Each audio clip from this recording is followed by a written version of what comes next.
तक हमने शीतोष्णकटिबंधीय चक्रवात की उत्पत्ति को समझा। अब उसकी कुछ विशेषताओं के बारे में पढ़ते हैं।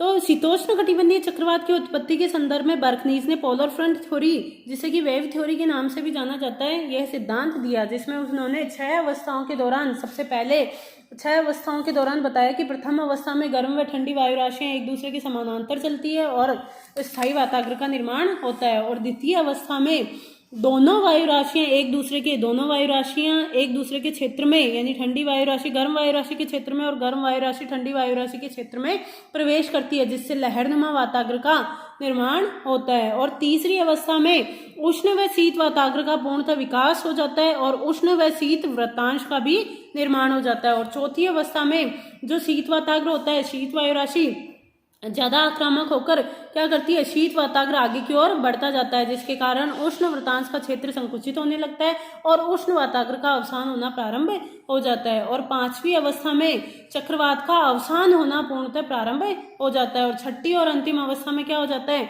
कि ये जो उष्ण वृत्तांश है ये पूर्णतः खत्म हो जाता है और धरातल के निकट ठंडी वायु राशि आ जाती है और ऊपर की ओर उष्ण वायु राशि पूर्णतः ऊपर उठ जाती है, जिसके कारण जो वायुमंडल है उसमें स्थिरता आ जाती है और चक्रवात का अंत हो जाता है। अब हम कुछ विशेषताओं के बारे में पढ़ते हैं कि शीतोष्ण कटिबंधीय जो चक्रवात है उसका व्यास सामान्यतः 300 से 1500 किलोमीटर और चक्रवात से घिरा हुआ क्षेत्र 3 से 12 लाख वर्ग किलोमीटर होता है।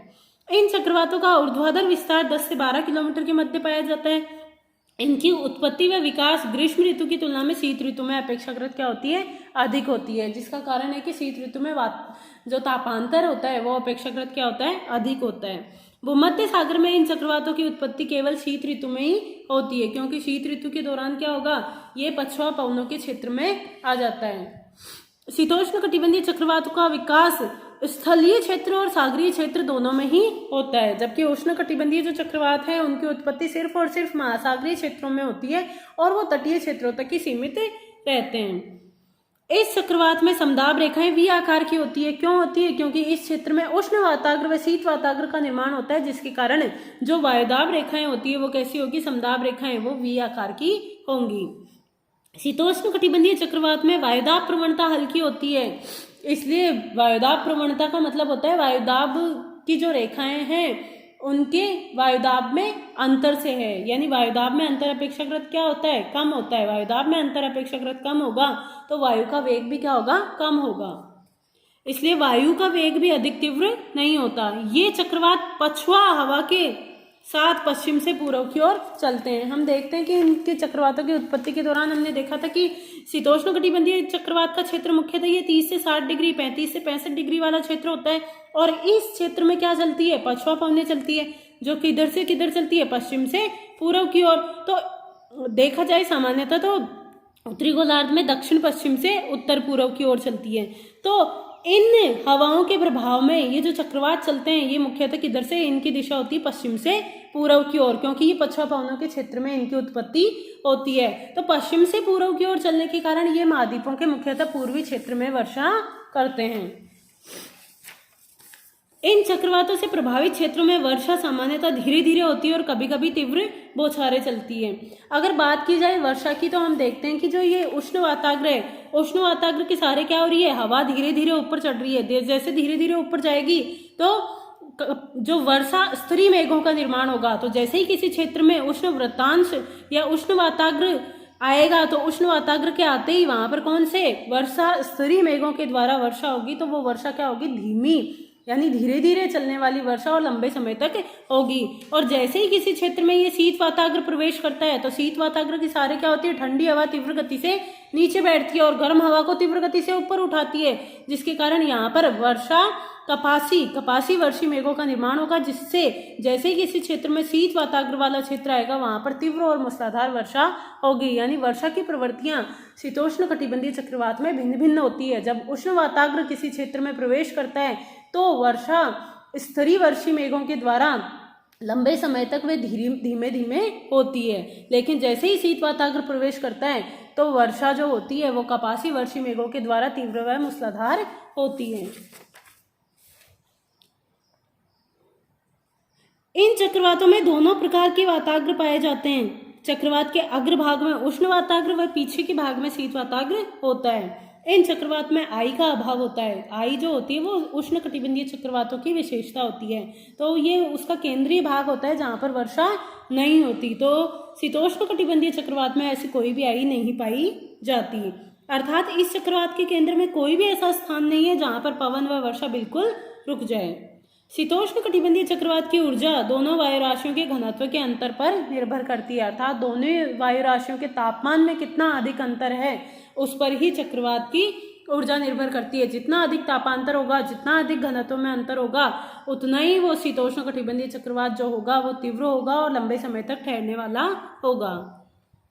शीतोष्णकटिबंधीय चक्रवात के आगमन से पूर्व वायु का वेग धीमा हो जाता है और वायुदाब धीरे धीरे गिरने लगता है और आकाश में देखा जाए तो पक्षाव व पक्षाव स्तरीय मेघों का निर्माण हो जाता है, जिसके कारण जो सूर्य और चंद्रमा है उसके चारों तरफ प्रभा मंडल का निर्माण होता है। जैसे जैसे चक्रवात पास में आता है तो सबसे पहले उष्ण वृत्तांश वाला क्षेत्र आएगा, जिसके कारण तापमान में वृद्धि होती है। शीतोष्णकटिबंधीय चक्रवातों के मार्ग मुख्यतः जो पश्चिम से पूर्व की ओर होता है उस मार्ग को झंझा पथ के नाम से या फिर स्ट्रॉम ट्रैक के नाम से जाना जाता है। अब चक्रवात में हम दूसरे प्रकार के चक्रवात पढ़ते हैं जिसको कहा जाता है उष्णकटिबंधीय चक्रवात। देखो ये उष्णकटिबंधीय और शीतोष्णकटिबंधीय मुख्यतः इनके उत्पत्ति क्षेत्र के आधार पर नाम दिया गया है, क्योंकि इन चक्रवातों की जो वी आकार की समदाब रेखाओं वाले चक्रवातों का निर्माण होता है जिसमें वाताग्र का निर्माण होता है, तो ये चक्रवात मुख्यतः शीतोष्णकटिबंध में आते हैं, इसलिए इनको शीतोष्णकटिबंधीय चक्रवात के नाम से जाना जाता है। और ऐसे चक्रवात जो क्या होते हैं जिनमें समदाब रेखाएं गोलाकार पाई जाती है या फिर अंडाकार पाई जाती है तथा उसमें वाताग्र का निर्माण नहीं होता, ये मुख्यतः उष्णकटिबंधीय क्षेत्र में आते हैं। इनका क्षेत्र 8 से 24 डिग्री अक्षांश यानी उष्णकटिबंध होता है, इसलिए इन चक्रवातों को उष्णकटिबंधीय चक्रवात के नाम से जाना जाता है। तो दोनों गोलार्धों में 8 डिग्री से 24 डिग्री के मध्य उत्पन्न होने वाले चक्रवातों को उष्णकटिबंधीय चक्रवात कहा जाता है। तो 8 डिग्री से 24 डिग्री अगर बात की जाए इसमें तो हम देखते हैं कि ये वाला क्षेत्र होता है इक्वेटोरियल लो प्रेशर बेल्ट जो है उससे लेकर सब ट्रॉपिकल ये ट्रॉपिकल हाई प्रेशर बेल्ट के मध्य वाला जो क्षेत्र होगा 5 डिग्री से 30 डिग्री के मध्य वाला 8 से मुख्यतः ये होता है 8 डिग्री से 28 डिग्री वाला क्षेत्र। तो इसमें उष्णकटिबंधीय चक्रवात आते हैं इस क्षेत्र में। कॉरियोलिस बल के अभाव के कारण ये चक्रवात विषुवत रेखा के निकट उत्पन्न नहीं होते। देखो जो हवाएं होगी, चक्रवात मतलब हवाएं कैसे चलनी चाहिए, चक्राकार क्रम में चलनी चाहिए, लेकिन ये जो इक्वेटोरियल वाला क्षेत्र है 0 डिग्री वाला जो क्षेत्र है यहाँ पर क्या होता है कॉरियोलिस बल एब्सेंट होता है, कॉरियोलिस बल का मान 0 होता है। तो हवाएं जो होती है अपने दिशा से विक्षेपित होती है कॉरियोलिस बल के कारण, क्योंकि यहाँ पर कॉरियोलिस बल ही नहीं है, कॉरियोलिस बल 0 है तो हवाएं क्या होगी अपनी दिशा से विक्षेपित नहीं होगी, इसलिए ये जो 0 से 5 डिग्री उत्तर और दक्षिण वाला जो क्षेत्र होगा यहाँ पर क्या होगा उष्णकटिबंधीय चक्रवात नहीं आएगा, यहाँ पर किसी भी प्रकार का चक्रवात नहीं आएगा क्योंकि यहाँ पर हवाएं चक्राकार रूप में नहीं चल रही। और मेन अगर देखा जाए तो इस क्षेत्र में मुख्यतः हवाएं क्षैतिज रूप में चल भी नहीं रही है, यहाँ पर हवाएं मुख्यतः कौन सी चल रही है तरंगों के रूप में, क्योंकि यहाँ पर टेम्परेचर इतना अधिक होता है कि जो व्यापारिक पवनें यहाँ पर जैसे ही पहुँचती है वैसे ही अधिक टेम्परेचर के कारण गर्म होकर ऊपर की ओर उठने लगती है, यानी यहाँ पर संवहनीय तरंगे चलती है।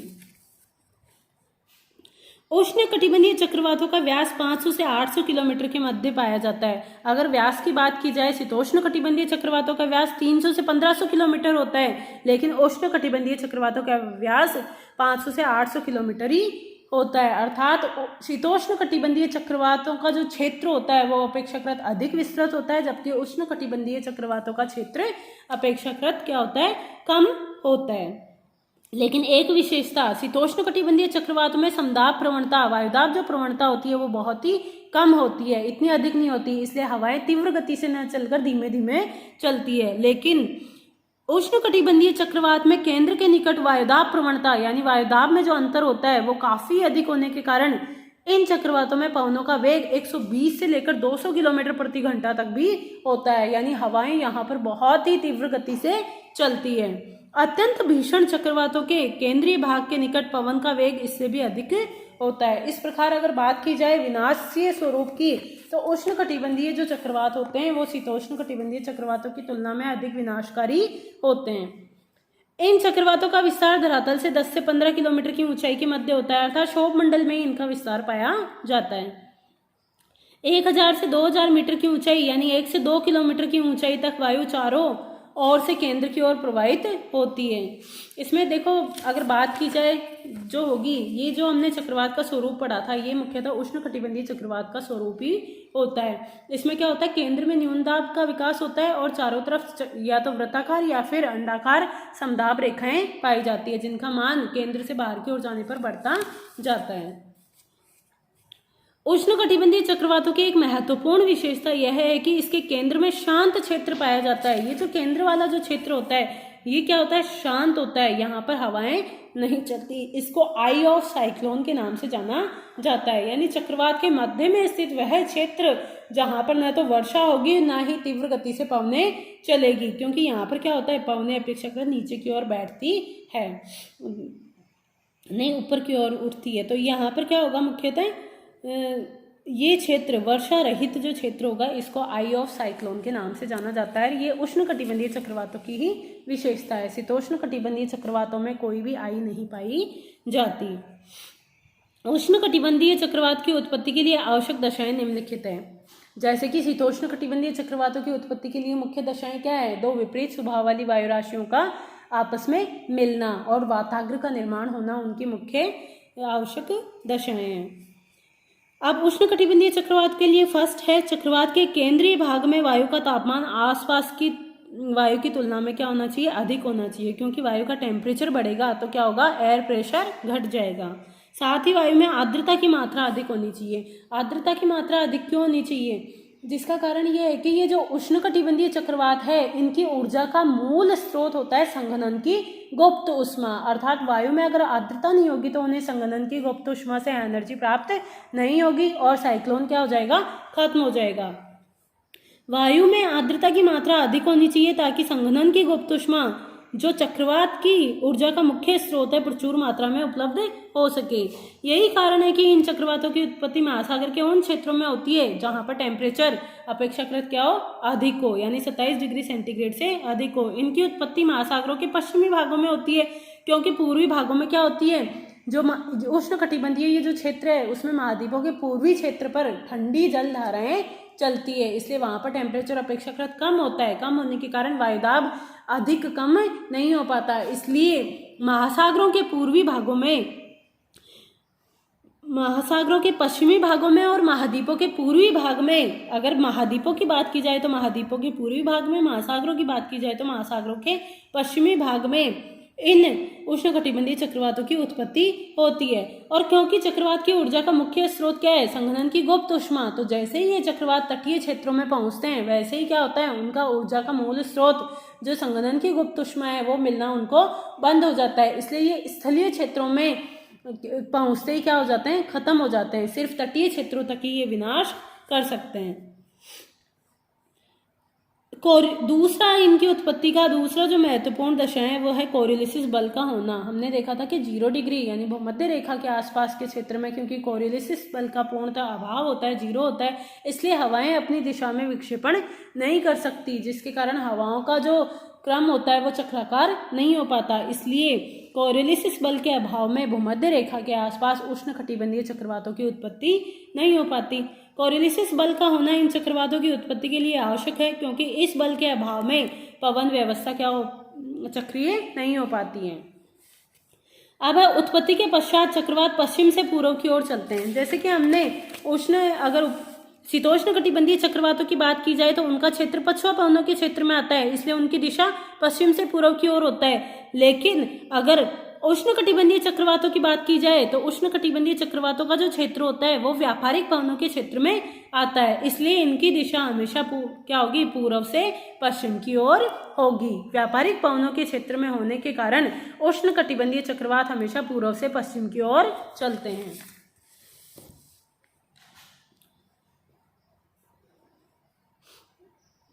स्थल भाग में पहुंचने के पश्चात धरातल के घर्षण व आर्द्र वायु के अभाव में, क्योंकि संघनन की गुप्त उष्मा मिलना बंद हो जाएगी और घर्षण बल क्या होगा, प्रभावी हो जाएगा, जिसके कारण ये चक्रवात कमजोर हो जाते हैं। इन चक्रवातों को अलग अलग क्षेत्रों में अलग अलग नाम से जाना जाता है, जैसे कि कैरेबियन सागर और मैक्सिको की खाड़ी में इन्हें हरिकेन के नाम से जाना जाता है। चीन, फिलीपींस व जापान के निकट इनको टाइफून के नाम से जाना जाता है। भारत के हिंद महासागर में इनको साइक्लोन के नाम से जाना जाता है। ऑस्ट्रेलिया व मेडागास्कर में इनको विली विलीज के नाम से जाना जाता है। दक्षिण व पूर्वी अमेरिका में इन्हें टार्नेडो के नाम से जाना जाता है, जिसका अध्ययन हम बाद में करेंगे कि ये सबसे खतरनाक उष्णकटिबंधीय चक्रवात होते हैं। इन चक्रवातों में वर्षा काफ़ी तीव्र होती है, क्योंकि इसमें क्या होगा, इन चक्रवातों में वायुदाब प्रवणता अधिक होगी और जो वर्षा होगी वो मूसलाधार होगी और कुछ समय के लिए ही होगी, यानी अवधि उसकी क्या होगी, कम होगी। उष्णकटिबंधीय चक्रवातों में वाताग्र का अभाव होता है। शीतोष्ण कटिबंधीय चक्रवात वाताग्र के सारे बनते हैं, जबकि उष्णकटिबंधीय चक्रवात में वाताग्र नहीं बनते। और जो उष्णकटिबंधीय चक्रवात हैं उनकी उत्पत्ति सामान्यतः ग्रीष्म ऋतु में होती है। उनके केंद्र, जिसको आई ऑफ साइक्लोन कहा जाता है, उसमें वर्षा का अभाव होता है। क्यों होता है? क्योंकि जो आई ऑफ साइक्लोन होती है उसके सारे क्या होती है, जो हवा होती है वो नीचे की ओर बैठती है। इन चक्रवातों के आगमन से पहले, यानी जैसे ही चक्रवात आने वाले होंगे उससे पहले क्या होगा, टेम्परेचर बढ़ जाएगा और वायुदाब घट जाएगा। अब नेक्स्ट हम पढ़ेंगे एंटी साइक्लोन।